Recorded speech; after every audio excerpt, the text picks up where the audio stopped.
Doutor Liboni vai falar conosco sobre problemas gástricos nessa época do ano. Quem nunca, né? Quem nunca? Olá. Tudo bem, doutor Liboni? Ai, que bom que o senhor veio. O senhor é pelo conhecimento. O senhor está no céu, Perdão, manda um beijo para a senhora. Que bom que você veio, pô. Tá ótimo. Retribuo. Quem não tem problema gástrico nessa época do ano? Quem se cuida? Vai juntando tudo no final do ano, né? Parece que essa é a questão. Ganha Como? Uma volúpia grande, né? Como que eu posso evitar os problemas gástricos durante as festas? Eu acho que assim, algumas coisas são importantes, né? A moderação, sempre, né? Eu acho que você vai para a festa para querer comer tudo, beber tudo, não dá, né? E eu acho que a pessoa tem que ter um pouco de bom senso. Se preparar, né, para a festa. Eu acho que uma festa é uma coisa tão especial de final de ano. Você está com teus amigos, está com a sua família, então não estraga a festa indo parar num hospital ou de repente arranjando alguma confusão, né? Que até bebida alcoólica pode causar aí distúrbios de comportamento, pode causar infrações graves de trânsito, né? Você pode ser pego numa blitz e ter o carro apreendido, tanta coisa, né? Então, é moderação sempre, né? Não justifica, né? Não justifica. Não justifica. Festa é para, assim, você vai beber, bebe para dar aquela primeira relaxada e vai curtindo, né, a conversa. Escolhe o que vai comer, né? Isso. Eu acho que assim, até é importante se a gente pudesse, antes de ir para a festa, ir comendo alguma coisinha durante o dia para não chegar de barriga muito vazia, porque tem gente que fica com uma fome danada e come mais com os olhos que a boca. E aí, se você está mais ou menos meio que já bem cheinho, você vai escolher as coisas mais gostosas e não vai abusar. Boa dica. Ah lá, estamos falando de intoxicação alimentar. Como evitar? Isso é uma coisa importante, né? Então, por exemplo, tem algumas coisas que a gente precisa tomar cuidado, principalmente com alimentos crus, né? Então, lavar bem, né? Para não ter nenhuma contaminação com bactérias ou com água contaminada, né? Então, precisa tomar cuidado. E os alimentos, quando eles são preparados, né? Se eles estão congelados e você vai resfriá-los, resfrie na geladeira para ele devagarinho ir harmonizando e não ter contaminação e crescimento bacteriano, né? Pode ter até bactéria, mas o frio não faz com que elas se multipliquem, né? Então, descongelar, o clássico, descongelar em cima da pia, em cima do fogão, não é legal. Não dá certo. E o cozimento a 70 graus, 78 graus é o suficiente para matar a maioria das bactérias que seriam a salmonela, a shigella, a escherichia coli, que poderiam dar problemas de diarreia e outros problemas, são evitados. E outro problema é o famoso restauranté de ontem, um prato francês famoso, né? Que aí você aproveita no dia 1º. Então, até 2 horas, mais ou menos, fora do ar ambiente, já cozido, isso daí pode causar aí um crescimento bacteriano. Então, você põe na geladeira. 2 horas. 2 horas. Então, assim, da mesa para a geladeira, né, doutor? Então, tem alimentos, por exemplo, que nem maionese, essas coisas. Então, são coisas que... a carne dura um pouquinho mais cozidas, mas tem alguns alimentos, por tipo maionese. Então, você vai fazer algum preparado. Algumas coisas você tenta resfriar novamente. E se alguém quiser, você bota na mesa para não ter esse tipo de contaminação. Se você for reaproveitar no dia seguinte, né? Perfeito. Próximo slide é... indigestão. Essa é uma festa, né? Isso é um clássico. É um clássico, né? Então, acho que assim, comer rápido, né? Não mastigar direito, comer um volume maior do que você deveria, né? Abusos de bebida alcoólica. Então, isso vai acabar causando uma sensação de estufamento, uma sensação de eructação, uma sensação de mal-estar, né? Orgânico. Comer o que não tem um hábito de comer, né? Exatamente. Por isso que eu falei, se a pessoa, durante o dia... vai se alimentando. Aí, durante a noite, é uma coisa mais pesada. Então, vamos supor, você vai escolher tem comidas que são mais gordurosas e outras menos. Se você já tem problema de estômago, você já tem outro agravante, vai para carnes mais magras, tipo peito de peru, evita pernil, essas coisas, evita as maioneses, né? E bebida alcoólica, se for beber, é o que a gente sempre fala. Por exemplo, uma lata de cerveja é 360 ml, 1 hora depois... no sangue praticamente já passou. Uma dose de destilado, 40 ml, e de vinho dá mais ou menos ali uma taça, tá? É o suficiente para 1 hora. Se você bebe muito num período de 1 hora, você imagina quanto que o organismo precisa para metabolizar. Você força o fígado, você produz uma substância chamada acetaldeído, né? E isso aí é tóxico para o cérebro. Aí sobrecarrega demais. Sobrecarrega. Então vai bebendo aquela aquela cervejinha com calma, vai comendo alguma coisinha junto, vai bebendo água junto, vai hidratando, porque o álcool ele desidrata, aumenta o sódio, aumenta a pressão arterial. Só uma observação, o corpo demora 1 hora para digerir uma latinha de cerveja. Nessa quantidade. Nessa quantidade. Não significa que depois de 1 hora, se eu for parada numa blitz, eu vou ser... Após 1 hora, praticamente... pode? Porque até 0,04 miligramas, você está sem problemas. Acima disso, você é multa gravíssima e você pode ter apreensão do carro. E colocar em risco as outras pessoas. E esse que é o grande problema. Exato. Né? Então, você não se lesiona sozinho, você vai machucar outras pessoas que vão estar com famílias, se deslocando, então, assim, e é muita responsabilidade. Estou com o carro, tomei uma latinha de cerveja, no mínimo... 1 hora. 1 hora para pegar no volante. Tá? Exatamente. Então, excesso de bebidas alcoólicas, falamos. Próximo slide, alergias alimentares. Então, assim, precisa tomar cuidado até se eu sou alérgico, eu já tenho que avisar onde eu vou comer, tá? Seja num hotel, seja numa viagem a barco. Num avião. Num avião, né? A gente normalmente tem um informativo, a gente avisa a companhia aérea, a marítima, ou para a própria família. Fala, olha, se tiver alguma coisa desse tipo, eu não posso. O problema normalmente são as tias. Não, mas come que não faz mal. Só um pedacinho. Só um pedacinho, aí que a coisa encrenca, né? Então, se só são coceiras no corpo, de pele, não tem tanto problema. Mal. Se você tiver uma diarreia por causa disso, até o organismo acaba meio que resolvendo o problema em 48 horas. O problema é quando você começa a sentir falta de ar. Tem gente que tem esse tipo de problema. Essas pessoas, normalmente, elas têm que usar, quando elas são muito alérgicas e vão comer num lugar que você não tem controle, ou usar uma pulseirinha dizendo o que tipo de alergia, e tem pessoas até que usam umas canetinhas que vêm com adrenalina, porque às vezes fecha a glota e a pessoa não consegue respirar. Perigosíssimo. Então, se você notar que a pessoa está começou a ficar mole, não bebeu, mas ficou mole, ficou esquisita, começou a cair o nível de consciência, está com dificuldade de respirar, não perca tempo. Vá para um hospital para ser socorrida rapidamente antes que haja problema de falta de ar e isso cause algum problema mais sério. Perfeito. Próximo. Ai, gastrite, refluxo e úlcera. Piora nessa época do ano, dependendo da alimentação, né? Essa época do ano que todo mundo lembra de mim, por exemplo. Liga pro Dr. Liboni. Isso. Porque a gente, assim, se eu tenho esses problemas, eu tenho que diminuir a ingesta de gorduras, diminuir a ingesta de bebidas, eu tenho que comer um volume menor, eu tenho que distribuir mais a comida, evitar coisas com muito gás, né? Então, assim, é usar a cabeça. Tá? Então, se eu puder, por exemplo, ter uma dieta, eu tenho que me preparar mais ou menos uns 2 dias antes, eu tenho que ter uma dieta mais leve, mais tranquila, e 2 dias depois, para aquela sobrecarga que eu tive, não piore meu quadro clínico. Tá? E para quem tem refluxo, principalmente como vai comer tarde, evitar de se deitar logo após. Espera umas 2 horas, assiste a missa do galo, bate um papo, qualquer conversa com o Papai Noel, mas espera umas 2 horinhas para deitar, para evitar aspiração ou ter algum problema mais sério. Respeitar o corpo, né, doutor Liboni? Respeitar o corpo.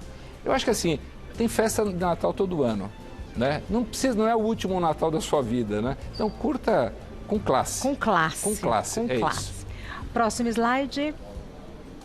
Ansiedade, que contamina, eu não sei o que acontece, dirigindo para cá hoje, eu falei, nossa, mas, né, para chegar onde? Então, eu acho que você tem um ano inteiro atribulado, as pessoas vão trabalhando quase até a véspera, até o preparo para a festa, em muitas situações você tem que comprar presente, você tem que resolver coisas de contas, 13º e outras coisas, é uma bagunça danada, aí de repente você pega e fala, vou ter uma semana meio que relaxada. Parada. É a hora que o cérebro meio que dá uma parada. Agora você imagina, se você já está nesse estado de agitação, imagina se você abusar de bebida alcoólica ou se você abusar, você está criando mais um estresse para o seu organismo, tanto que aumenta a quantidade de idas ao pronto-socorro, principalmente até por problemas cardiológicos. Porque a pessoa está tão estressada, naquele momento que ela para, que esfria o corpo, né, entre aspas, a pessoa fala, uau! E aí que você vai ver a pressão tá alta, problemas cardíacos que ocorrem, problemas de refluxo, né? Então, não estraga a sua festa, né? É para curtir, né? É para curtir. Exatamente. Tá. Temos perguntas, a gente responde daqui a pouquinho. Vamos porque, lá. Perguntas para o Dr. Nelson Liboni sobre problemas gástricos nesta época do ano. Começando com a Patrícia, que não é poeta, é prata. É verdade que se exageramos nas gorduras da ceia, é bom no dia seguinte comer frutas cítricas? Não só frutas cítricas, fazer uma dieta mais leve, tipo legumes, verduras, né? Hidratar bastante. E a fruta cítrica, ela ajuda porque ela tem antioxidantes. Então ela vai ajudar na digestão e na recuperação do corpo. Tá. Então é importante. É verdade, então, né? Próxima pergunta. Alexandre, tenho esteatose hepática grau 3. O que devo eliminar das festas de final de ano? Então, a esteatose normalmente ela está associada a algumas coisas, ou excesso de peso, ou diabetes, ou bebidas alcoólicas, ou doenças virais, doenças autoimunes. E o que é importante para nós sabermos a esteatose, se ela está ativa ou na forma sequelar. Se ela está na forma sequelar, é ok. É importante que a gente tenha maturidade para beber pouquinho, porque o fígado que vai filtrar tudo que eu comer a mais, tudo que eu tomar de coisas tóxicas. Então, eu tenho que ter uma moderação maior do que uma pessoa normal. Tá. Agora, se eu tenho alteração das enzimas hepáticas, ou seja, eu tenho uma esteatohepatite, que é importante para nós, eu recomendaria nem fazer uso de bebida alcoólica. Aí eu acho que tem que conversar com o gastroenterologista que está acompanhando e ele deve ter dito isso para ela, para tomar cuidado com álcool e com remédios que lesionam o fígado, porque você pode ter problemas. Porque normalmente, só para vocês terem uma ideia, nos Estados Unidos, a maior parte dos transplantes hepáticos, por incrível que pareça, é por esteatose hepática quando ela entra em agudização. Porque eles estão acima do peso, eles têm diabetes e tudo mais. Então, a gente precisa tomar isso. Quem tem esse tipo de problema de esteatose tem que tomar o máximo cuidado para não abusar de bebidas alcoólicas. Então, a palavra eliminar aqui foi usada corretamente. Se Exatamente. for esse o caso, tem que eliminar álcool. Quando eu falo assim, beber um golinho, brindar, ótimo, mas não... Sim. Sem exageros, ninguém vai morrer porque tomou um copinho. Agora não pode exagerar. Perfeito. Próxima pergunta, Cleide. No ano passado, passamos um sufoco no Réveillon porque o meu filho comeu camarão e não sabíamos que ele tinha alergia. Foi angustiante, ainda bem que conseguimos ir logo para o hospital. Em casos assim, o que se deve fazer de imediato? É aquilo que nós falamos, às vezes, quando a criança tem uma alergia importante, não perder tempo dando antihistamínico, corticoides, porque às vezes você perde um tempo precioso de um atendimento. É aquilo que nós falamos, se for só uma alergia de pele é uma coisa, mas se já está começando a sentir falta de ar e sufoco, corra rápido, porque às vezes até precisa fazer cricostomia, que é uma aberturinha aqui para a criança poder respirar. Exatamente. Então corre para o hospital. Corre para o hospital, tá bom? Próxima pergunta, Joyce. Existe uma quantidade ideal de álcool que toda pessoa deve consumir para não ficar embriagada e não machucar o estômago? Não existe, né? Eu acho que são aqueles cuidados que nós falamos. Passou de um copo de vinho, passou de uma dose de 40 ml de destilados e passou de 2 latinhas de cerveja, eu acho que daí para frente até uma pessoa normal vai ter uma gastrite alcoólica. Só que depois o próprio organismo acaba se recuperando, né? Mas se puder evitar... Para que exagerar? Bebe com moderação que está tudo ok. Devagarinho, né? Sim, bebe devagarinho. Não existe uma bebida ideal. Por exemplo, as mulheres são mais sensíveis que o homem. Tá? Aquilo que nós falamos das dosagens, você põe as mulheres 2 vezes para o homem, ele resiste mais do que a mulher. Então, se eu, por exemplo, tomar bebida alcoólica, vamos supor, nós estamos tomando... A mesma dose? Se nós tivermos... Você já, na metade, você já não vai estar bem. Que é uma constituição feminina. Então, as mulheres hoje bebem mais, têm feito mais uso de bebida alcoólica e elas estão tendo muito problema. A gente vê isso no consultório no dia a dia. De todas as idades, né? De todas as idades. E pior que está caindo porque as crianças começam, por incrível que pareça, até pelos pais, porque elas veem os pais bebendo. E por isso que a gente está falando isso, que no Natal... As pessoas, as crianças, elas são que nem uma esponja, elas observam tudo que está acontecendo. Não adianta eu falar, não vou fazer e faço, aí eu bebo, viro o mico de circo da festa. Então eu falo, se meu pai faz, por que eu não vou fazer? Exato. E tem muitos pais, que, principalmente para os meninos, dão a bebida para falar, esse menino é homem. E a bebida alcoólica não é masculinidade. Ele não deveria dar até estar numa idade maior. Então muitas crianças são introduzidas na bebida alcoólica aos 11 anos de idade. Criança. 11 anos de idade. Com 15 anos, já quase 45% a 50% já tiveram acesso e usam frequentemente bebida alcoólica. Tanto em festas como no dia a dia, até por incentivo dos pais. Péssimo, né? Péssimo. Né? Próxima pergunta da Vera. Como é possível diferenciar a dor no peito causada por gases de um problema no coração? Bom, tem gente que tem isso frequentemente por refluxo. Você pode confundir até, chama angina esofágica. Você confunde, mas normalmente a pessoa já tem alguma história associada após alimentação, sentir refluxo, sentir dor no peito, eructação.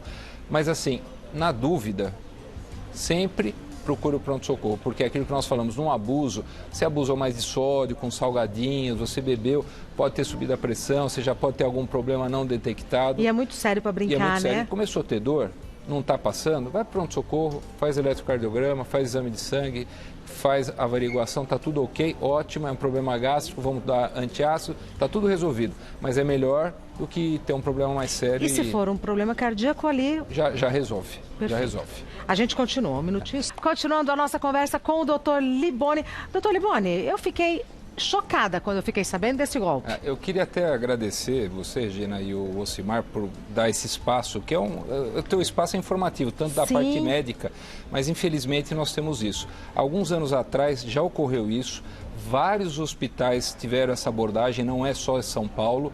Há pouco tempo atrás pegaram uma quadrilha exatamente no Rio Grande do Sul, era um casal que trabalhava em 2 hospitais diferentes. São quadrilhas que estão dentro do presídio, por incrível que pareça, tá? São estelionatários e eles descobrem pacientes que estão internados e no momento da alta ou quando eles estão no quarto, eles ligam para a pessoa, se passam por alguém da equipe e comentam normalmente, sempre a história nós tiramos uma pecinha durante a sua cirurgia que é importante nós investigarmos para ver se é um tumor. Imagina, você acabou de ser operado. Ou você vai precisar comprar um remédio que não existe no Brasil, que custa tanto. Quando você entra nos hospitais, por incrível que pareça, a gente no pré-operatório já informa, eu sou obrigado a falar isso para os pacientes, eu falo tudo. As coisas boas que ocorrem, as coisas ruins, e infelizmente coisas que infelizmente ocorrem desse tipo de situação. Eles assinam termos, eles recebem um papel, tipo um folder dizendo, olha, cuidado com estelionatários, você só paga para a tesouraria ou para o seu médico, mas mesmo assim a pessoa às vezes, num estado emocional um pouco mais sensibilizada, acaba caindo na conversa. Então, pera lá, eu acabei de sair do hospital ou ainda estou no hospital, recebo uma ligação de alguém dizendo que é da equipe médica. Eles têm todo as informações? Não tem todas as informações. Eles têm, assim, eles ligam a esmo. Tá. Então, ou alguém, ele liga para um quarto e começa a conversar. Eles têm um tipo de um papel que é standard. Olha, eu sou o doutor Cláudio, por exemplo, você está bem? Como é que está foi bem a tua cirurgia? A pessoa fala, não, fui bem operado. Olha, então, e aí, você está com dor, não está com dor? Olha, nós tiramos isso daqui. E aí a pessoa vai dando dados, ele vai colhendo dados. Sem perceber. Achando que está falando com uma pessoa da equipe médica. Porque a pessoa está lá e não percebe. Claro. Então, aí o que acontece? O que é importante a gente estar falando, não pague. Na dúvida, é para ligar para o seu médico, ou na diretoria clínica, ou na ouvidoria do hospital. Porque não é para pagar. O pagamento só é feito para 2 situações. A tesouraria ou diretamente para o seu médico. Nenhum médico fala por telefone que tem suspeita de tumor. A pessoa só fala isso pessoalmente. Tá? E aconteceu isso agora recentemente no hospital oncológico, 12 médicos, eu tive que fazer, aconteceu comigo com 2 pacientes em hospitais diferentes, por incrível que pareça, eu tive que fazer um boletim de proteção, tá? Não para mim, não é um boletim de ocorrência policial, mas é um boletim de proteção dizendo que eu estou informando que o hospital foi avisado, estou avisando a polícia que existe essa quadrilha. Hospitais aqui de São Paulo? Isso. Recentemente? Recentemente. E os hospitais estão se protegendo. Se quiser falar o nome do hospital, pode falar.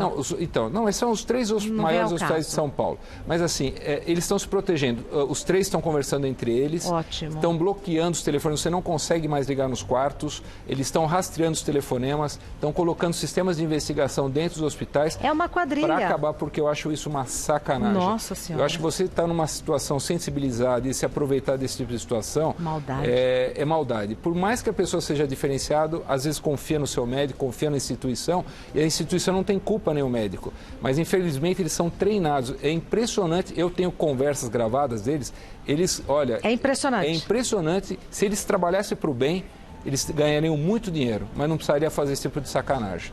Então eles abordam, ou sempre dentro do hospital ainda? Dentro do hospital, ou quando o paciente já está tendo alta e ele liga para o paciente, porque o paciente deu o telefone para ele, ligou a primeira vez, você está bem? Então você tem um telefone para entrar em contato, o paciente passa. Isso, essa parte que eu não estava entendendo. Então o próprio paciente passa na primeira abordagem? Na primeira abordagem. É mais ou menos parecido, olha, eu estou com seu filho sequestrado, e você vai cantando a bola, ele vai mudando a conversa, e você vai dando as informações para a pessoa. Então, se eu estiver nessa situação, tem 2 momentos que eu vou efetuar o pagamento. Ou na tesouraria da instituição médica onde eu estou, no hospital, ou para o médico. Nunca pagar em contas que são passadas. Para você ter uma ideia, pegaram a minha foto, puseram no WhatsApp e mandaram para o paciente. Não creio. Sim, exatamente. Então, eles são muito O paciente estava especialistas. certo que estava falando com o Dr. Liboni. Então, sempre faça isso. Na dúvida, não pague para ninguém.